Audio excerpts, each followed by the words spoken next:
creio que uma das dificuldades que nós vivemos hoje, a igreja evangélica, de forma geral, vive hoje, por falta de ensino bíblico consistente nas igrejas, pela necessidade que a liderança, que os líderes têm de ver igreja cheia como sinônimo de coisa boa, mas nem tudo que está cheio é bom.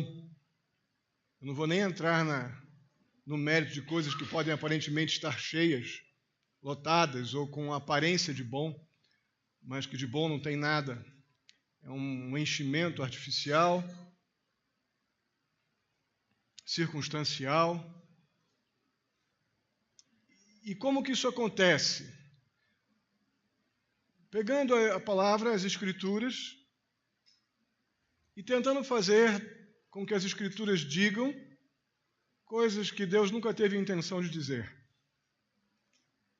Colocando palavras na boca de Deus que Deus nunca teve a intenção de falar.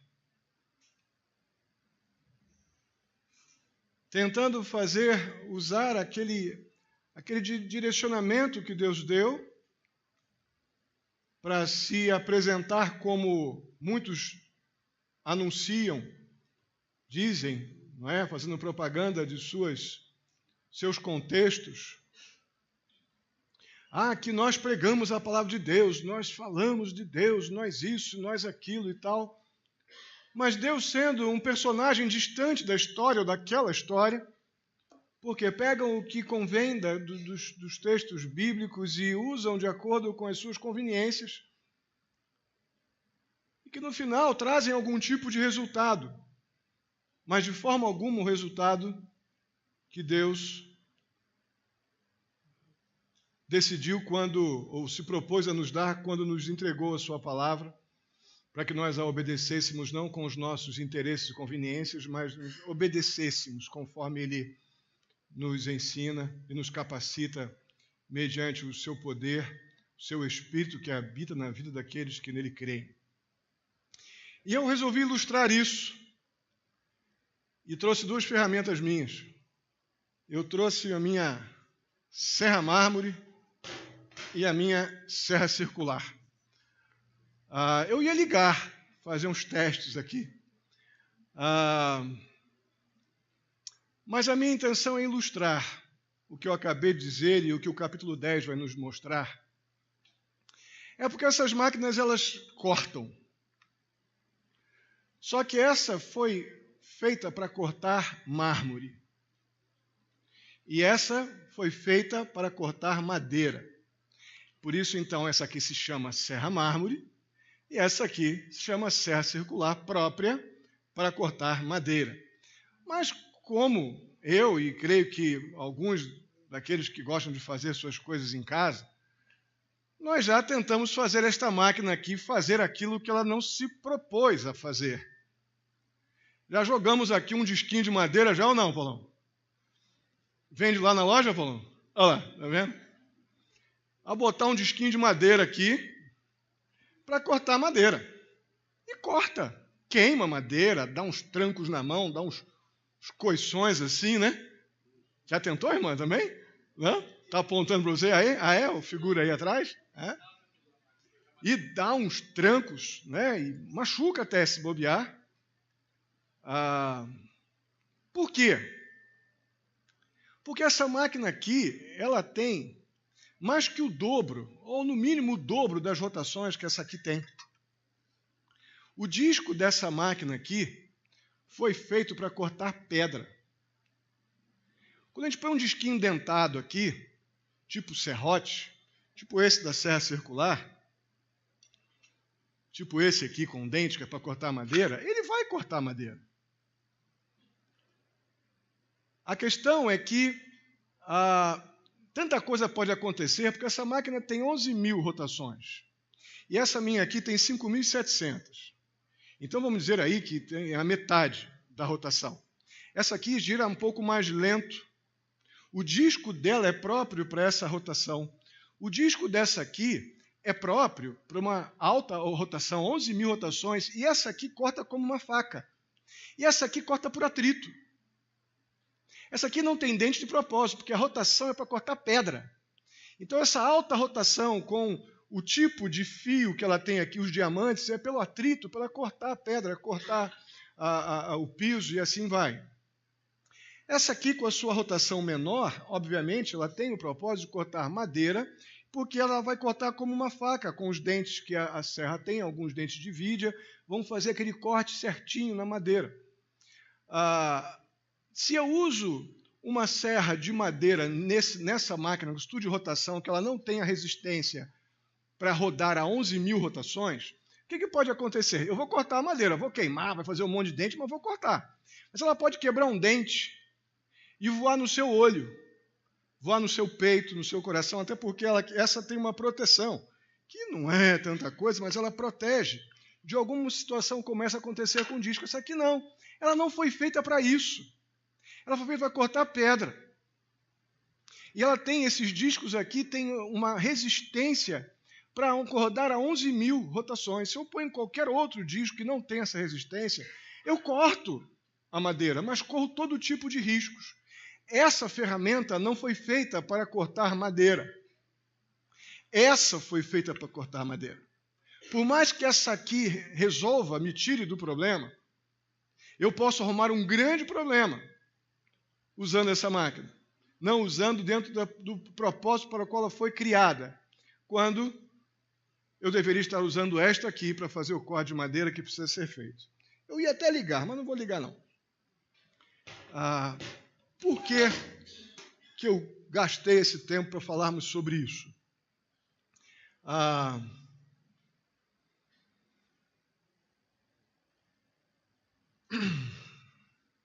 Porque não é incomum nós recebermos algo para fazermos, recebemos os procedimentos, sermos orientados de como fazer tal coisa, e a gente decide que nós temos uma maneira melhor de fazer aquilo, mais rápida, mais conveniente, talvez mais gratificante, e a gente até faz o que aparentemente deveria ser feito, mas nos afastamos do propósito para o qual recebemos um direcionamento para fazer determinada coisa, porque nós resolvemos fazer diferente, apesar de talvez cumprirmos a missão, a gente se desviou do propósito para o qual aquela tarefa nos foi dada.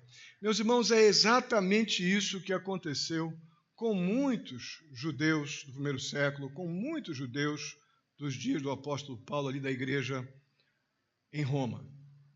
Deus deu a lei aos judeus com uma determinada fidelidade ou finalidade. Mas simplesmente os judeus usaram a lei para outra finalidade. A lei era boa, mas eles resolveram fazer a coisa de outra maneira, de um outro jeito, manipulando a lei, usando aquilo que tinha um objetivo final, mas eles fizeram diferente, usaram a lei para outra coisa. A lei nunca foi dada como um meio para alcançar justiça, alcançar benefícios, alcançar mérito diante de Deus, mas ela foi usada pelos judeus com este objetivo, exatamente com este fim. E qual foi o resultado? O resultado é que a judeusada, mesmo se empenhando muito, trabalhando muito, um enorme esforço para cumprir a lei, eles não conseguiram o prêmio, alcançar então o prêmio da justiça de Deus, que era o perdão de Deus, a consolação de Deus, o Espírito de Deus, a salvação que vem de Deus.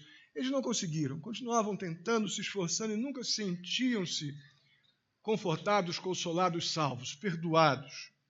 Já os gentios, que nem sequer procuraram tal justiça, com esforços, por meios próprios, eles receberam os benefícios da justiça de Deus, eles alcançaram a graça salvadora de Deus, o perdão de pecados através de Jesus, porque eles apenas receberam.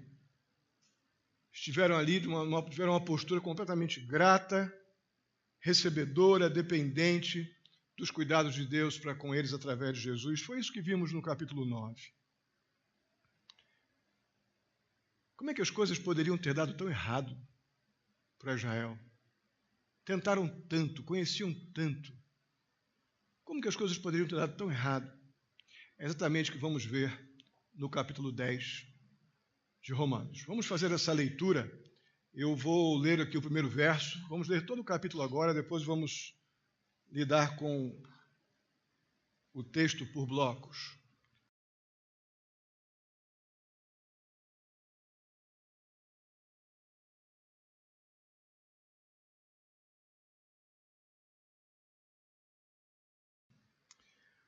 Muito bem. Paulo ele vai nos versos 1 ao 4 relembrar algo que ele já fez no começo do capítulo 9. Ele começa o capítulo mais uma vez declarando o desejo enorme que ele tem no seu coração de ver seu povo salvo, ver os judeus arrependidos, crendo em Jesus, mas ele também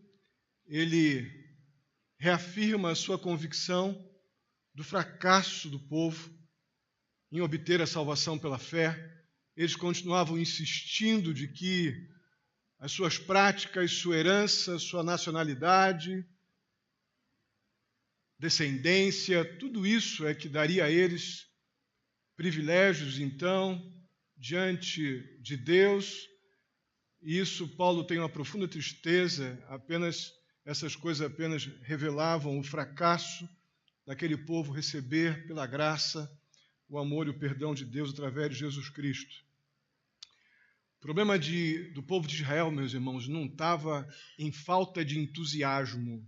Eles tinham muito menos falta de dedicação. Eles eram muito dedicados. A questão é que se sinceridade e diligência era o caminho para o céu, não tenho dúvida que os judeus estariam já lá na porta, só aguardando o soar da trombeta.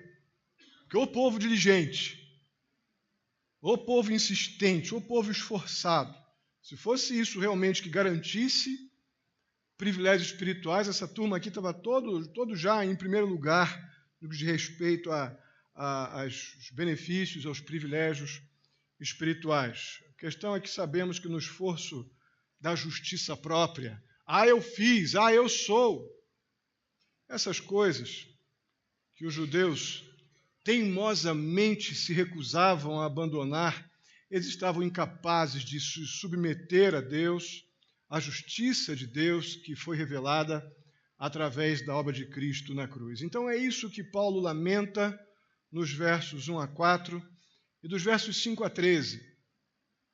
O apóstolo Paulo ele vai falar de aparentemente, vou já explicar o porquê do aparentemente, de caminhos para a salvação que se contrastam, que entram em conflitos. Eu vou relembrar os versos 5 a 13, acompanhe aí na sua Bíblia. Moisés descreve desta forma a justiça que vem da lei. O homem que fizer estas coisas viverá por meio delas. Mas a justiça que vem da fé diz: não diga em seu coração quem subirá aos céus, isto é, para fazer Cristo descer. Ou quem descerá ao abismo, isto é, para fazer Cristo subir dentre os mortos. Mas o que ela diz? A palavra está perto de você, está em sua boca e em seu coração. Isto é, a palavra da fé que estamos proclamando. Se você confessar com a sua boca que Jesus é Senhor e crer em seu coração que Deus o ressuscitou dentre os mortos, será salvo. Pois com o coração se crê para a justiça e com a boca se confessa para a salvação. Como diz a Escritura, todo aquele que nele confia jamais será envergonhado. Não há diferença entre judeus e gentios, pois o mesmo Senhor é Senhor de todos e abençoa ricamente todos os que o invocam. Porque todo o que o invocar, ou que invocar o nome do Senhor, será salvo. Irmãos, nós sabemos que no que diz respeito à salvação, não há dois caminhos. É um caminho. Como diz lá João 14,6, sabemos juntos, já podemos recitar esse texto e falar juntos. Eu sou o caminho, a verdade e a vida. Ninguém vem ao Pai senão... Vamos falar bonito agora, João 14,6. Eu sou o caminho, a verdade e a vida. Ninguém vem ao Pai senão por mim. Então eu sou, é um caminho. E fica explícito aqui no discurso de Paulo que não há duas maneiras, mas na mente dos judeus haviam essas duas maneiras. Na verdade, havia praticamente uma competição entre elas. Uma competição entre esses dois modos de se chegar a Deus, que seria o caminho das obras, a observância da lei, e o caminho da fé, que era a mensagem evangélica que Paulo pregava. A maneira das obras nós vemos aqui no verso 5. Moisés descreve desta forma a justiça que vem da lei. O homem que fizer estas coisas viverá por meio delas. Ou seja, a vida eterna, o viver eternamente, ele será obtido através da rigorosa obediência à lei. Moisés dizia isso no Antigo Testamento, já para mostrar para o homem, no seu esforço de tentar obedecer à lei, que o padrão de Deus era alto. Isso mostraria ao homem que o padrão do homem era baixo e que o homem precisava de Deus, precisava confessar pecados porque ele não estava capaz de atingir a graça, a santidade, o poder de Deus revelado na sua lei. Mas não, eles interpretaram isso da seguinte forma: olha, gente, vamos obedecer à lei, vamos ter toda a nossa vida na eternidade por causa da obediência à lei. Então, por isso, está aqui o verso 5, dizendo que o homem que fizer estas coisas viverá por meio delas, é o que Moisés dizia e Paulo cita aqui. Se nós perguntarmos, irmãos, a qualquer judeu dos dias de Paulo, o que devemos fazer então para chegar nos céus? Eles, sem hesitação, o que eles diriam? Olha, você tem que obedecer à lei. E a resposta que viria na bucha, convictos, sem medo de errar. A outra ponta, o contraste, é a mensagem evangélica que Paulo pregava, que aqueles judeus também ouviam, que foi pré-anunciada lá no passado, e eles sabiam, através dos profetas. Versos 6 a 8, diz assim: mas a justiça que vem da fé diz, não diga em seu coração, quem subirá aos céus, isto é, para fazer Cristo descer, ou quem descerá ao abismo, isto é, para fazer Cristo subir entre os mortos. Mas o que ela diz? A palavra está perto de você, está em sua boca, em seu coração, isto é, a palavra da fé que estamos proclamando. A resposta do caminho da fé é completamente diferente do caminho das obras. Tudo o que se deve fazer no caminho da fé é receber o que Deus tem oferecido pelo Evangelho. O apóstolo Paulo diz aqui, não precisa subir ao céu, não precisa fazer essa força não, tentar mandar Jesus para pedir ajuda a Deus, porque se Deus vier em nossa ajuda, nós vamos conseguir ter o perdão. Também não temos que descer ao abismo, à profundeza, à morte, para trazer a ressurreição do Senhor dentre os mortos. Não, Deus já fez isso através de Jesus. Jesus já morreu, Ele ressuscitou por iniciativa dEle. A iniciativa de salvar pecadores foi de Deus. Eu não preciso pedir para Jesus morrer de novo, ir ao abismo, ir até o inferno, ou digo, a morte, ou lugar sepulcral, lugar dos mortos, que seria uma palavra aqui, uma tradução mais literal, para poder trazer da morte ressurretos e salvos. Não. Deus fez isso sem que a gente precisasse fazer nada. Deus já mandou Jesus nascer, viver e morrer pelos nossos pecados e ressuscitar para que tivéssemos vida eterna. Ele iniciou a nossa salvação e Ele consumou a nossa salvação através de Jesus Cristo. A salvação está totalmente disponível para todo aquele que crê na palavra de Deus através da mensagem do Evangelho que já nos foi entregue. Qual é então? Qual é o grande choque dos judeus diante dessas afirmações?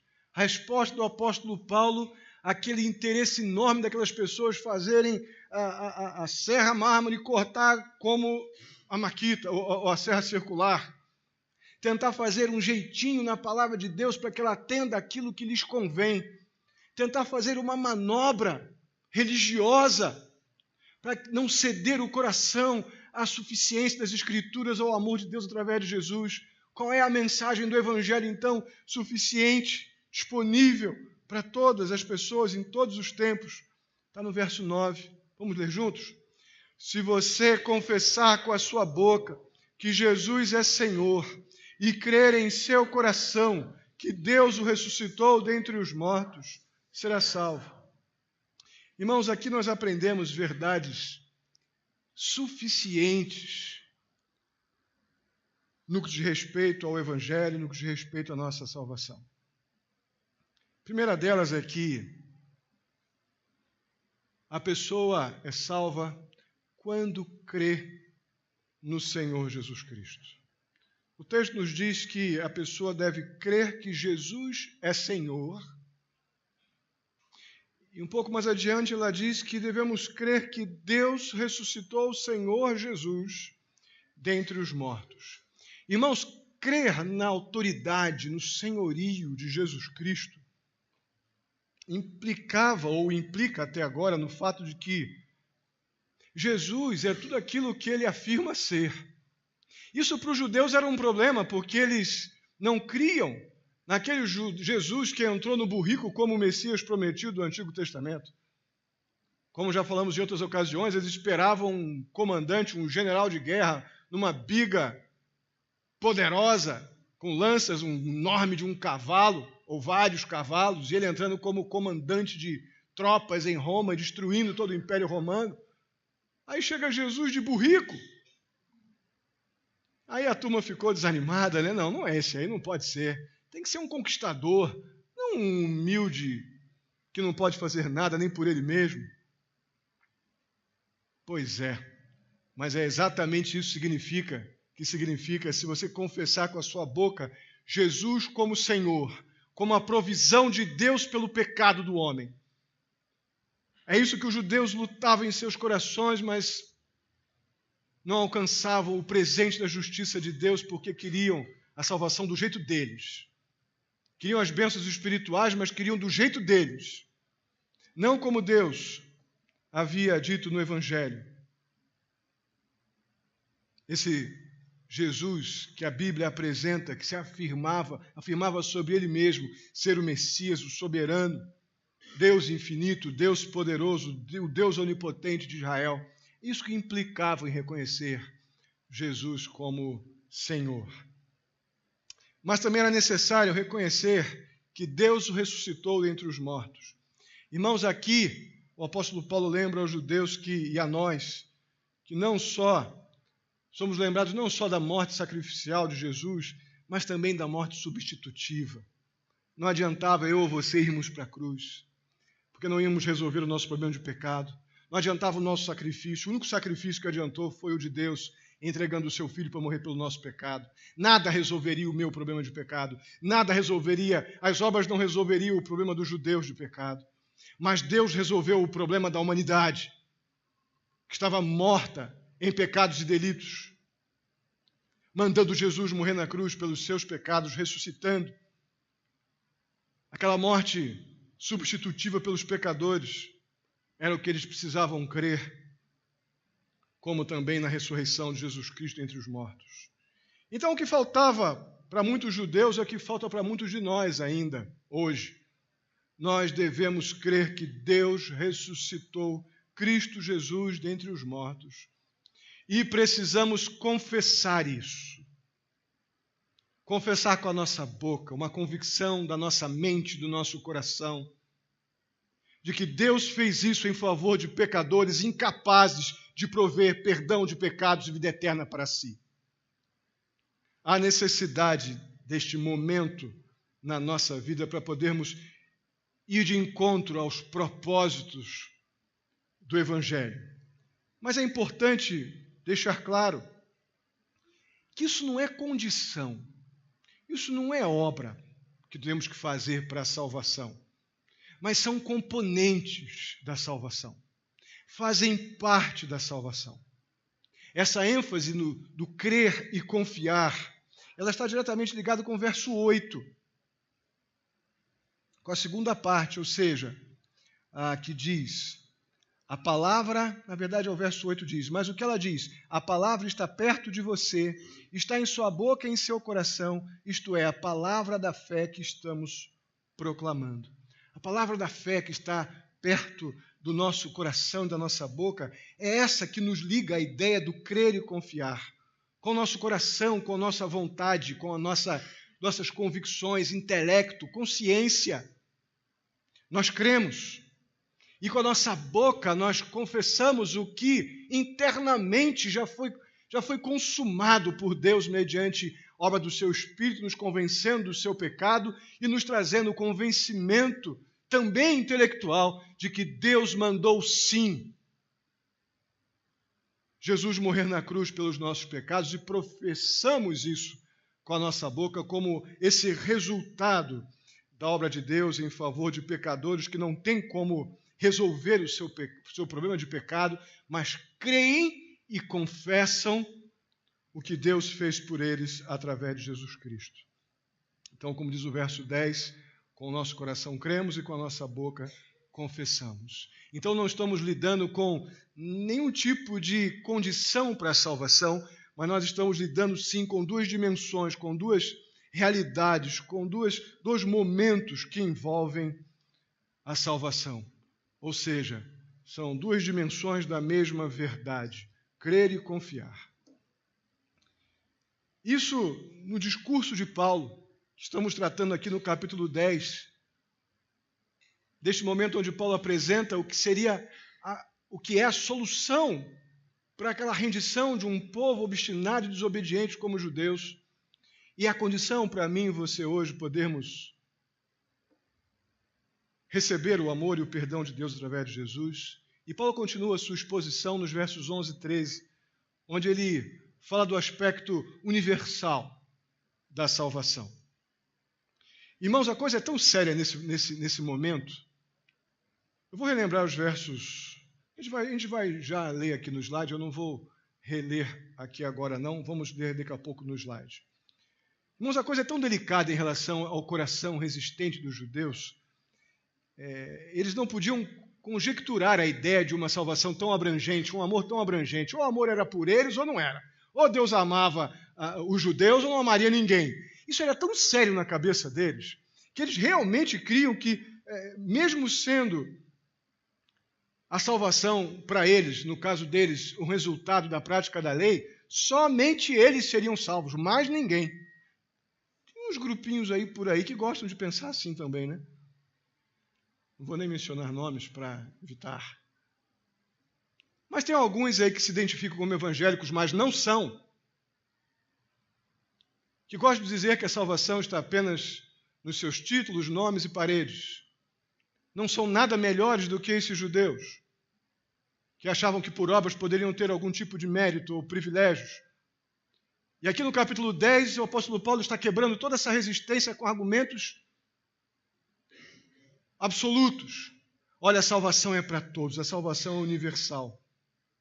A coisa é tão séria, irmãos, que os gentios que estavam ali na convivência deles, eles só seriam salvos na convicção dos judeus, primeiro, se eles se convertessem ao judaísmo, e depois se praticassem rigorosamente todos os ritos da lei, como eles julgavam que faziam. A questão é que a oferta do Evangelho ela é para todos, é universal. O anúncio da salvação é para todos aqueles que creem pela fé na morte e ressurreição do Senhor Jesus Cristo pelo nosso pecado. Os versos 11 e 12 dizem assim, como diz a Escritura, vamos ler juntos? Como diz a Escritura, todo o que nele confia jamais será envergonhado. Não há diferença entre judeus e gentios, pois o mesmo Senhor é Senhor de todos e abençoa ricamente todos os que o invocam. Agora eu quero deixar uma coisa bem clara. Embora a salvação seja dada eletivamente e soberanamente por Deus, vemos isso em todo o capítulo 9, a oferta do Evangelho ela é universal. A oferta do Evangelho é a todos. O verso 13, usando uma citação que Paulo faz de Joel, capítulo 3, verso 32, ele fala que a salvação é para todo aquele que invocar o nome do Senhor. Esse será salvo. Perceba que não estamos lidando aqui como alguns gostam de fazer a serra mármore funcionar como serra circular. Esse texto não está dizendo que todas as pessoas vão ser salvas. Não, esse texto não está dizendo isso. O que esse texto está dizendo é que todo aquele que invocar o Senhor Jesus como Senhor da sua vida e como aquele que Deus ressuscitar dentre os mortos, de todos os lugares da terra, quem fizer isso será salvo. Amém? É isso que o texto está dizendo.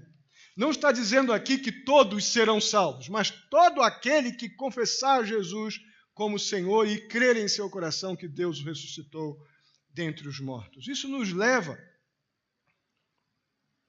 um passo adiante nesse momento onde estamos falando desse alcance universal da salvação,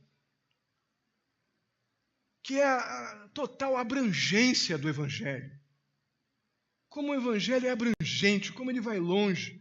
Os versos 14 e 15, vemos que Deus é totalmente soberano no processo de salvação, mas nós temos uma enorme responsabilidade, responsabilidade minha e sua, nesse aspecto da universalidade do Evangelho, desse alcance do Evangelho em todas as partes, em todos os lugares. Os versos 14 e 15 diz assim, isso aqui é de quebrar os argumentos dos judeus, irmãos, de quebrar os nossos argumentos quando nós justificamos que a minha igreja que é boa, que a fulana é boa. Podem haver situações, sim, uma igreja que prega o Evangelho e outra que não prega o Evangelho, mas igreja física tem problema como qualquer outra. Ou agora uma igreja que confessa Jesus como Senhor e crê que Deus o ressuscitou dentre os mortos e vive por isso, única e suficientemente desta verdade, sem dúvida alguma, essa igreja deve fazer diferença.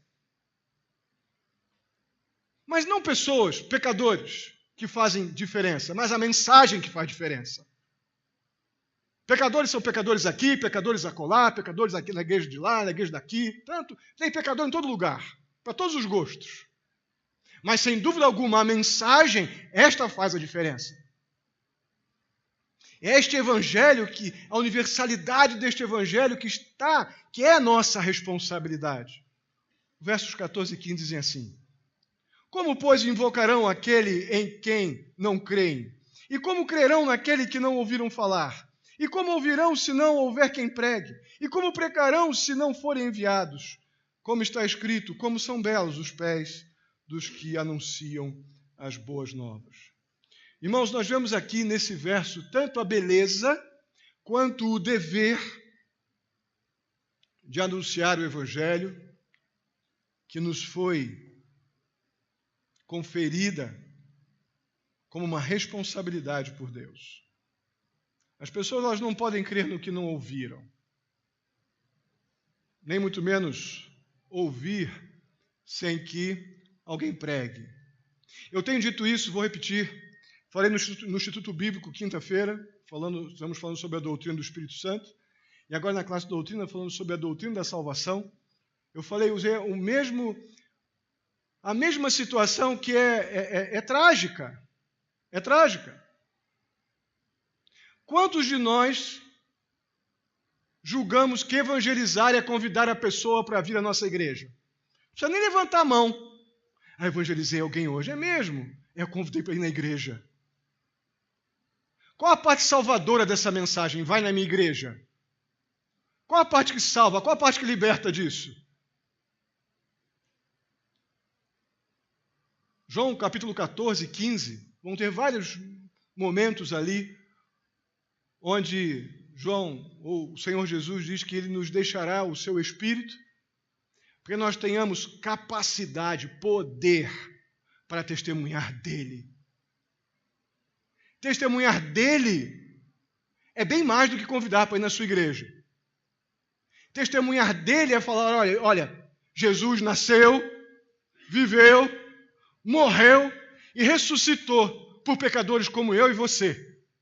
E para que tenhamos perdão de pecados e vida eterna, precisamos crer na obra de Deus em nosso favor, quando mandou Jesus Cristo fazer isso por nós. Isso se chama testemunhar de Jesus. Quem convence o pecador do pecado, da justiça e do juízo é o Espírito de Deus, que nos capacita a testemunhar esta verdade. Eu sou o porta-voz dessa verdade. Eu anuncio esta verdade. Eu testemunho desta verdade. E depois convido essa pessoa para vir à igreja comigo. Mas nessa ordem.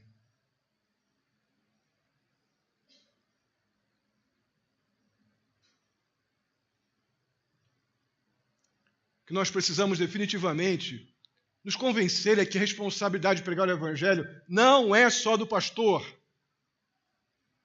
É sua, é nossa, de todos nós. É lógico que Deus pode salvar quem Ele quiser, sem a nossa interferência. É claro que sim.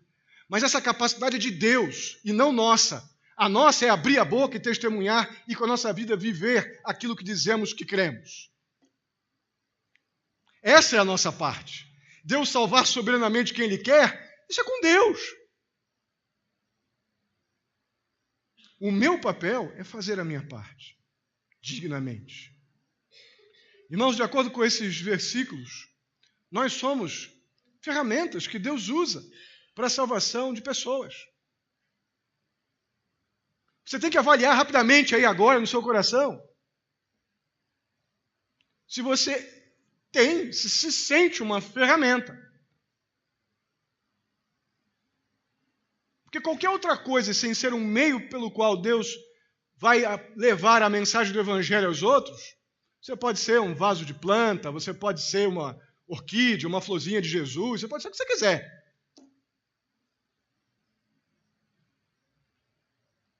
Mas da sua boca não sai o testemunho de Cristo.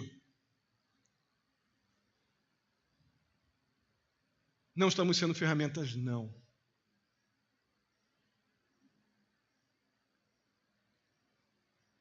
A fé salvadora, ela vem pelo ouvir. A mensagem, a palavra de Deus, o testemunho de Cristo, como diz o verso 17. A fé vem por se ouvir a mensagem, e a mensagem é ouvida mediante o quê? A palavra de Cristo. Não a nossa, não da igreja, não de pastor, mas a palavra de Cristo Jesus. O fato é que, embora a mensagem tenha sido pregada, o propósito da mensagem é que ela tenha alcance universal, sabemos que ela não é universalmente aceita. Sabemos que a mensagem de Cristo, ela, por muitos, é rejeitada. Os judeus que o digam, né? Olha o que diz o verso 16. No entanto, nem todos os israelitas aceitaram as boas novas. Pois Isaías diz, Senhor, quem creu em nossa mensagem? Irmãos, é por isso que aquele que ouve da palavra de Deus, que tem tudo, todos os recursos ao seu dispor, e rejeita, em particular aqui no contexto do capítulo 10, os judeus eram indesculpáveis. Indesculpáveis. Aqueles a quem Paulo se refere como incrédulos, aqui no verso 2, que Paulo se refere como ignorantes no verso 3, são esses judeus. Sabe quem são esses? São as pessoas mais bem informadas do seu tempo. Eles sabiam de tudo. Eles tinham a revelação do Antigo Testamento. Eles tinham a lei e os profetas. Eles tinham o ensino dos apóstolos. Eles tinham ouvido e visto o Messias. Pessoalmente, eles tinham tudo o que precisavam. Estiveram ali com Jesus de Nazaré.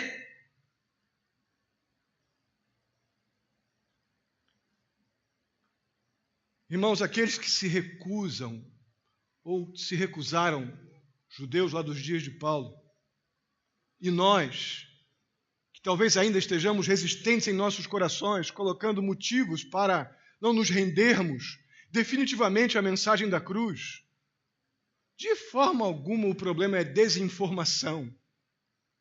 De forma alguma o problema é desinformação. O problema está aqui no verso 21. o tempo todo estendia as mãos a um povo desobediente e rebelde. Está aqui o problema. Está aqui o Senhor, o Deus paciente, Deus amoroso, Deus que nos deu Jesus de uma maneira tão graciosa, mostrou a sua justiça de uma forma tão completa e perfeita e santa. Aqueles que resistem à mensagem da fé, não é desconhecimento, não. Em nossos dias e nos dias de Paulo, não é desconhecimento, não, é teimosia mesmo, é desobediência, é rebeldia. É exatamente aqui que está o nosso problema. É justamente aqui que está a crise dos nossos dias, que é a religiosidade, a religião. Ah, qual a tua religião? Ah, hoje eu fui à igreja. Irmãos, esse negócio de fui à igreja, trazendo um sentimento de satisfação, acho que eu já disse isso, não sei, eu disse isso em algum lugar, vou repetir. Esse negócio de ir à igreja e se sentir aliviado porque eu fui à igreja, isso vem do catolicismo romano. A nossa tradição religiosa, romanista. Porque ir à igreja, no catolicismo romano, tem peso de sacramento, tem peso de perdão de pecados, tem peso de penitência. E nós, crentes, evangélicos em Jesus Cristo, que cremos na salvação pela graça, que fomos recebedores da justiça de Deus através de Jesus Cristo, que estamos vendo que não é pelo que fazemos que recebemos qualquer mérito da parte de Deus, mas é por crer pela fé. Ainda dizemos em nossos lares, muitas vezes para aliviar aquele peso, hoje eu estou mal, hoje eu vou na igreja. Você já fez isso alguma vez? Mas a igreja é algum comprimido de Novalgina? A igreja tem algum poder antiácido? Você toma alguma coisa efervescente quando chega aqui? Porque se aqui, chegando aqui, você não ouvir da palavra de Deus que liberta, se você não ouvir da palavra de Deus que cura o pecador da sua tristeza, da tristeza que o pecado traz, se você não ouvir isso, você realmente foi só a igreja. Foi mera religião e religiosidade. Quem ir pela igreja, por ir à igreja, vai para a praia que é mais desestressante do que ficar me ouvindo aqui.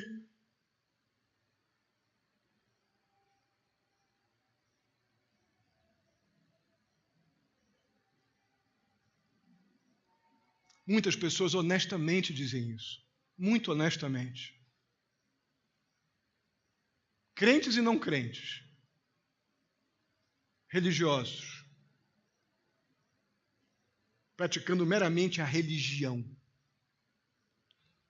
Muito sinceros, mas completamente errados no que diz respeito a perdão de pecados e a salvação.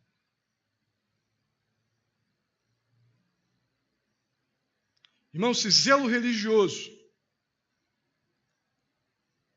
fosse o caminho para o céu, muitas seitas seriam, sem dúvida alguma, caminhos alternativos até Deus, Jesus, e a cruz seria apenas mais um caminho.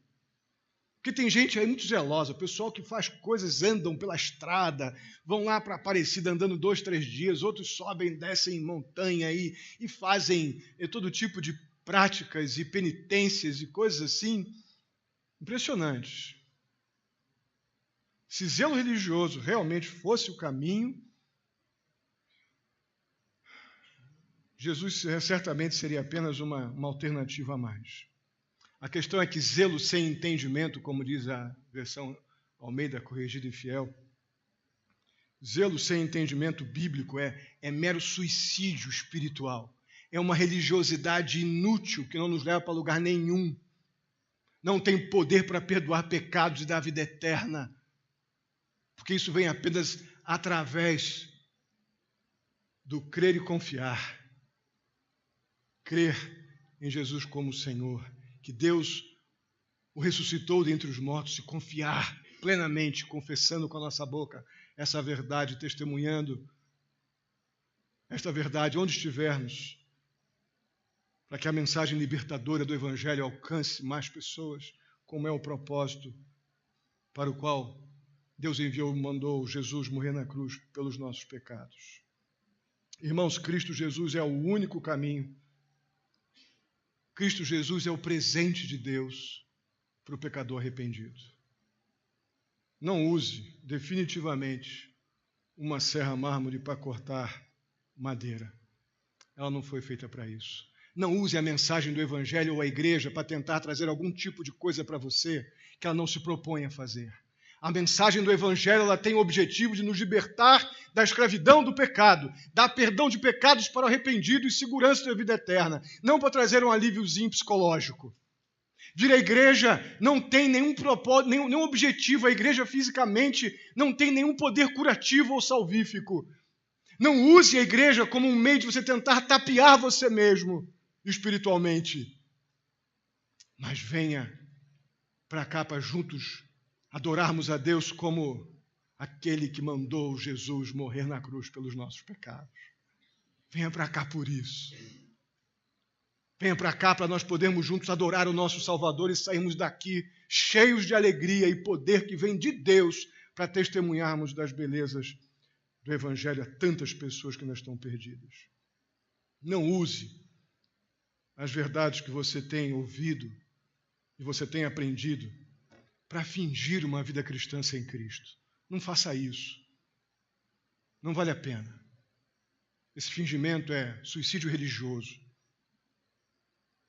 Não leva para lugar nenhum.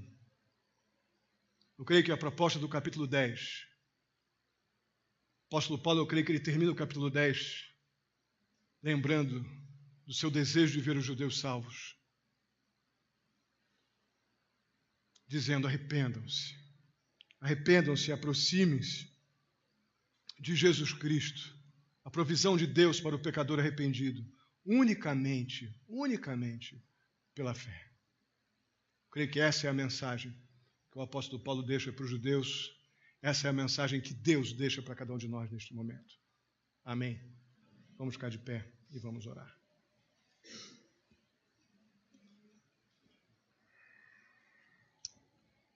Bondoso e amado Deus, muitíssimo obrigado, muito obrigado pela Tua palavra.